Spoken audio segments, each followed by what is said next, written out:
chapter of the Gospel of John. Early on the first day of the week, while it was still dark, Mary Magdalene came to the tomb and saw that the stone had been removed from the tomb. So she ran and went to Simon Peter and the other disciple, the one whom Jesus loved, and said to them, "They have taken the Lord out of the tomb, and we do not know where they have laid him." Then Peter and the other disciple set out and went toward the tomb. The two were running together, but the other disciple outran Peter and reached the tomb first. He bent down to look in, and he saw the linen wrappings lying there, but he did not go in. Then Simon Peter came, following him, and went into the tomb. He saw the linen wrappings lying there, and the cloth that had been on Jesus' head, not lying with the linen wrappings, but rolled up in a place by itself. Then the other disciple, who reached the tomb first, also went in, and he saw and believed. For as yet they did not understand the scripture, that he must rise from the dead. Then the disciples returned to their homes. But Mary stood weeping outside the tomb. And as she wept, she bent over to look into the tomb, and she saw two angels in white sitting where the body of Jesus had been lying, one at the head and the other at the feet. They said to her, "Woman, why are you weeping?" She said to them, "They have taken away my Lord, and I do not know where they have placed him." When she had said this, she turned around and saw Jesus standing there, but she did not know that it was Jesus. Jesus said to her, "Woman, why are you weeping? Whom are you looking for?" And supposing him to be the gardener, she said to him, "Sir, if you have carried him away, tell me where you have placed him, and I will take him away." Jesus said to her, "Mary." She turned and said to him in Hebrew, "Rabboni," which means teacher. Jesus said to her, "Do not hold on to me, for I have not yet ascended to the Father. But go to my brothers and say to them, I am ascending to my Father and your Father, to my God and your God." And Mary Magdalene went and announced to the disciples, "I have seen the Lord." And she told them that he had said these things to her. The word of the Lord. Thanks be to God. The Lord, may the words of my mouth and meditations of all of our hearts be acceptable in your sight. You are our rock and our Redeemer. Amen.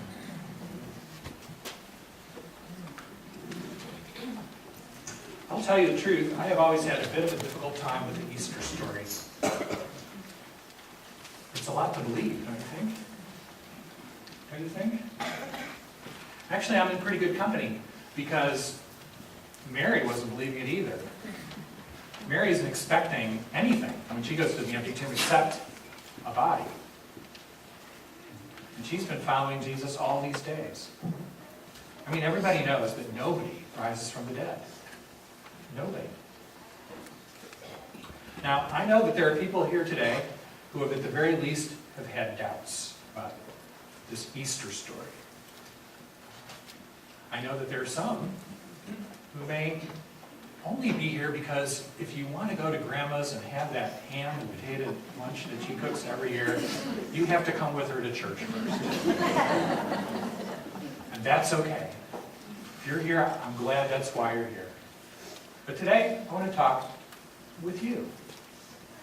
I mean, I get it. This is a lot to believe. And we don't want to be taken in. I mean, we are modern people. We have modern sensibilities. We have a scientific mindset. And we don't want to believe something just because somebody says it's true. I mean, Freud would say that the reason we believe in this Easter stuff, the reason these stories even exist, is because we can't face the reality of our own death. So we create religion in general, and we create a story like Easter in particular, so that we don't have to really face up to it. We don't really have to deal with it. It's all made up, Freud would say. I mean, and even Mary thought Jesus was the gardener, so she wasn't ready to believe it either. Now, I actually went to seminary to decide if I believed in God. I wasn't sure I wanted to be a pastor. I thought you should probably believe in God if you want to be a pastor. I just went because I wanted to know, did I believe in God? And the question number one was, what do you do with this resurrection story? It's so hard to believe. It's so hard to believe. So I wanted proof, and I went looking for proof. And that sounds like actually the plot of a movie that just came out just this last week, The Case for Christ, which is about an investigative reporter for the Chicago Tribune whose wife becomes Christian against his better judgment. And in order to save his marriage, he goes about trying to disprove the Christian faith. And in the course of trying to disprove it, he ends up proving it to himself and becoming a believer. Well, I'm apparently not a very good investigative reporter, because when I went to seminary looking for proof, I didn't find it. At least not historical proof. Not the kind of proof that you could say, yes, here it is, sure thing, Christ rose from the dead. That's not what I found. But I did find something. I found enough to be able to stand here before you now and say, Christ is risen. He is risen indeed with conviction. With conviction. So what did I find there? Well, if you come next Sunday, I'll tell you. Shameless plug. See if you'll come back next week. And we'll tell the story of Doubting Thomas. You know Doubting Thomas, who said, I'm not going to believe until I can put my finger in the mark of the nails. Then I'll believe. Doubting Thomas, kindred spirit. So that's next week. Today I will tell you that what I found was there are many smart people, people with great minds, who believe. And there are also smart people who do not. What's the difference? So let me begin by saying there are some compelling reasons to take these Easter stories seriously. To really listen when the women, when Mary Magdalene in particular, comes back and says, I have seen the Lord. Why should we take her seriously? Well, first of all, because she's a woman telling the story. And in those days, women had no credibility. Zero. A woman's testimony was not admissible in court, because you couldn't trust what a woman would say. So if you were going to fabricate a story, if you're going to make up this resurrection stuff, you are not going to put your most important witness. You're not going to put the words of your most important witness in the voice of a woman. Today things are different. But then you wouldn't trust a woman with the story if you were writing it. So the fact that it's women who are the very first preachers of the Christian faith, it's women who say, we have seen the Lord, gives it credibility. Second, these people gave their lives. Some of them gave their deaths in the service of this story. You know, today we hear a lot about fake news. And there are people on all sides of the political spectrum who apparently are willing to put fake news out there in order to prove their point. But you don't give your life for something you know is fake. For the disciples and the women, at least, this wasn't fake news. This was good news that they had to share. And that's the last thing. The last reason is most historians will tell you that you could say pretty much with historical confidence that the disciples and the women believed that Jesus was alive again. It doesn't prove that it happened, but they believed that it happened. Because there's no other way to explain the growth of the church, the rapid rise of the Christian faith, without people who believed to their core, to the depth of their bones, that this was true. Now, none of that proves anything, but it means we shouldn't just toss these things out as Freud, as idle chatter. It's just trying to make ourselves feel better. No, something happened there. And dealing with it and listening to it and thinking about it and reflecting on it is important. So the smart people I found who believed in resurrection didn't believe because of some historical proof. They had other reasons. Pascal, the French mathematician in the 17th century, a very smart guy who also was a person of faith, he said this, and I'm going to try to say it in French because everything sounds better in French. Le corps est raison que la raison ne croit pas. Which, okay, translated, Bill, what does it mean? It means the heart has its reasons, of which reason knows nothing. The heart has its reasons, of which reason or logic knows nothing. There are other reasons for an Easter faith. There are other reasons to believe in resurrection. I'm going to give you 3 reasons today that resurrection is worth us really wrestling with and thinking about. 3 reasons resurrection is important. 3 reasons resurrection makes the difference. The first one's maybe the most obvious, that death is not the end. There's something more. When we come to the end of our lives and death that seems so final, yet there's something more. I mean, I know I want to see my father again. Some people would tell me, well, that's just wishful thinking. But doesn't everybody want this to be true? Might that be a clue that it could be true? That it could be true? And the Christian faith says, without equivocation, death is not the end. There is more to life than what we see. There's more to this world than what we know. That's the first reason. And I'll tell you the other 2 reasons later. But here's my opinion, my thinking. Faith in the resurrection and Easter faith, at least for many, many people, comes somewhere along the journey. It doesn't come at the beginning. If you are a doubting Thomas, like I was and still am on some days, if you're a skeptic, if you're just not sure, you are probably not going to be convinced by this sermon, as eloquent as I believe it to be. That's not the way Easter faith happens. Because I'm not going to prove it to you. I'm not going to prove it to you at all. Easter faith comes somewhere on the journey. And while you may not be ready, if you're one of those doubting Thomases, you may not be ready to accept this Easter story at face value, you may also have found yourself to be on some kind of a journey, some kind of a spiritual path. You may have realized that though we now look to science rather than religion to explain almost everything, from thunder to why there's a world at all, electricity in the clouds to the Big Bang, science only tells us how things happen. Science does not tell us why. And science has not explained, to my satisfaction, and I've read a lot of these books that try, why there is something instead of nothing. Why is there anything at all? Science can explain the Big Bang and all that, but why is there anything to Big Bang about? There's more. There can be another explanation. You can have a scientific explanation, and you can have a faith explanation all at the same time.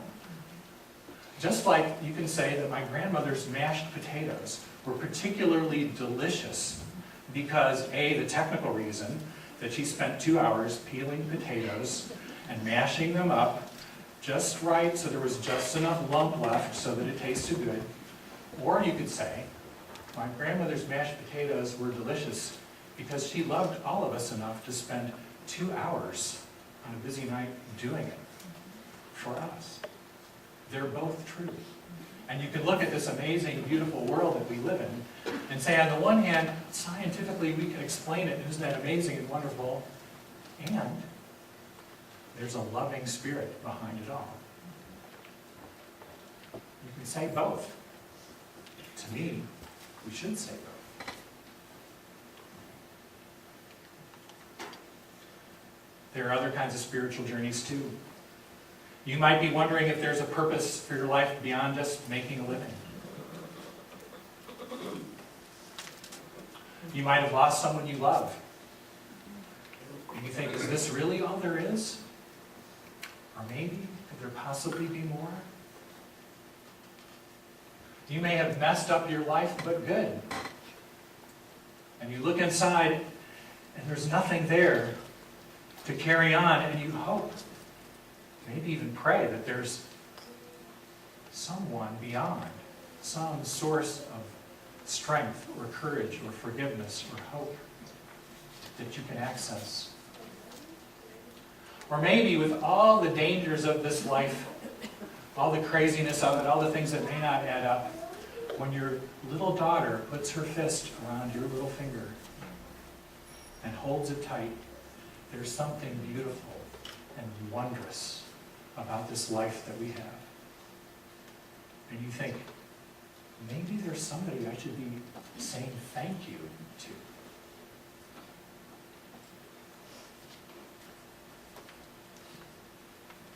Le cœur a raison, la raison ne connaît pas.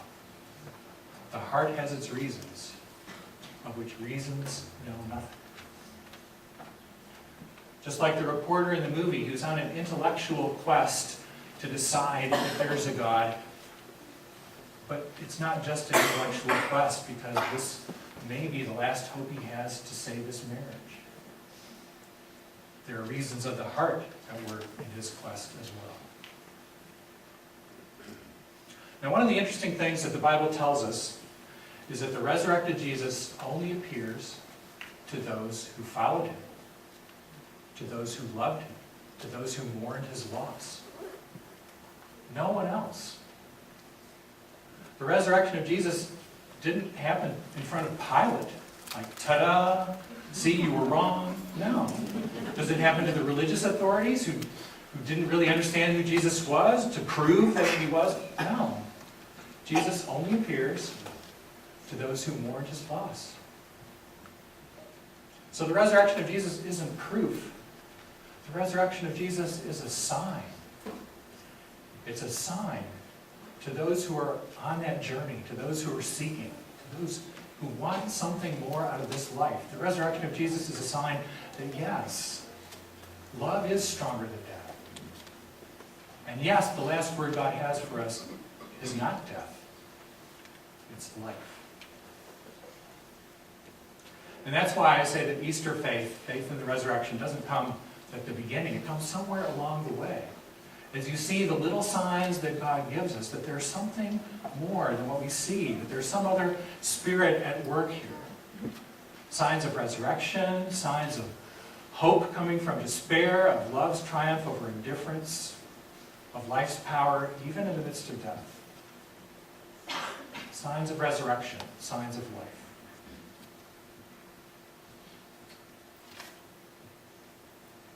I remember a young man in a former church named Bill who was in the grip of cocaine. And cocaine, I do not use the word demonic lightly, but this was a demonic thing. It had wrapped itself around his body, mind, heart, and soul. And it had him, and his parents tried everything. All kinds of treatment, all kinds of counseling, nothing. Downward spiral. The only thing left to do for him really was pray. And there were plenty of people praying for him. And I don't really know exactly what it was. I don't know what it was. What turned him around? You know, what's rock bottom that they say you have to hit? He hit that 25 times. I don't know. But somehow, it turned around. And that terrible spiral down became a slow, steady spiral back to living again. To living again. And now he's married with kids. He's like living like a normal life. And he was dead. He was gone. But he's alive again. It's a sign. It's a sign of resurrection. It's a sign of life. Janos Ketras was a Presbyterian, a Reformed pastor in the former Yugoslavia in Croatia. And back during the terrible wars that they had several years ago, neighbor against neighbor wars, he was in a village that was slowly being encircled by the violence. And there came a time when the village leaders got together and said, we need to get our children out of this village. But they're surrounded And there are checkpoints that have to be gone through. How are they going to get their 247 children out of this tiny village in Croatia? Well, Janos Ketras got them out. He got them out because Janos Ketras was not only the pastor, he was also the mortician. And he smuggled those 247 children, 2 by 2, 3 by 3, out of their village in coffins. Coffins that he would put in the back of his truck. Time after time, through the border, taking coffins full of living children to safety. When the 247th child was in the back of his truck in a coffin, the border guard said to him, "We're watching, we know what you're doing, don't come here again." That was the last child. Boy, if that's not a sign of resurrection, a sign of life, I don't know what is. And finally, a sign of life right here in our church. It's a story told at the memorial service for Randy Wayne. You know, Randy had a long and difficult illness, and he was faithfully cared for by his wife Nancy and son Jonathan and their daughter Catherine. And of course, Nancy and Jonathan were right here. Catherine lived in Tennessee, and she was here and spent a fair amount of time, a lot of time here. So there weren't any words unsaid, but of course, when the word came that Randy's hours were nearing the end, Catherine was in Tennessee when she got the call. Quickly made plane reservations on the way to the airport. Got the news that her father had died. And again, while there were no words left unsaid, it was still devastating not to come back close to getting home to see him one last time. And so she was in tears on the airplane when she heard a voice coming from behind her over her shoulder saying, "It is well with my soul." It was her father's voice. Unmistakably her father's voice. "It is well with my soul." Catherine didn't know, but that's a hymn. That's a line from a hymn. But of course, hearing her father's voice saying that to her in that moment brought a kind of a peace to Catherine's soul too. Now, if you'd been sitting next to her on the plane, would you have heard that voice? I mean, I don't know. My guess is probably not. But why on earth would that mean that that voice wasn't real? A little sign of resurrection, a sign of life. I promised you 2 more reasons that this resurrection stuff matters. The first, life after death. It is well with my soul. The second comes from Kathleen Norris, a writer of The Spiritual Life, who, when she talked about the next life, heaven, the afterlife, she said this: "It's not just that everyone you love will be there, but that you will love everyone who is there." It's not just that everyone you love will be there, it's that you will love everyone who is there. And when you think about how far short sometimes we come in this life of really loving the people, sometimes the people closest to us, much less everyone, I think we have a bit of a ways to go before we really become the people God has created us to be. And part of the gift of resurrection is that we'll get there, that we really will love all the people who are there. And that's a promise even beyond life after death. And the last reason resurrection is important,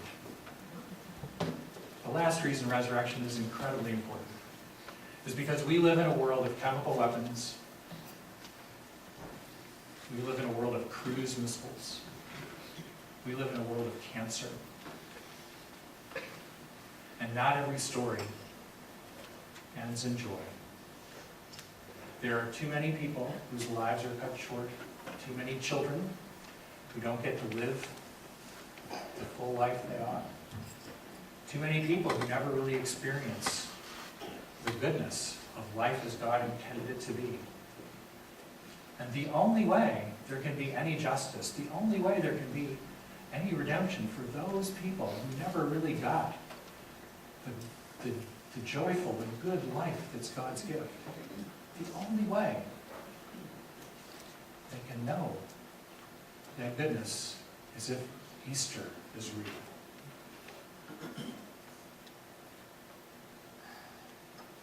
So that brings us back to Mary, who has come to the tomb expecting to find a body, nothing more. Maybe you came to church today expecting only to find a gardener. But maybe you, like Mary, will be surprised. Surprised to find the sign of resurrection. Surprised to find the sign of life. That God's last word to us is not death, but life.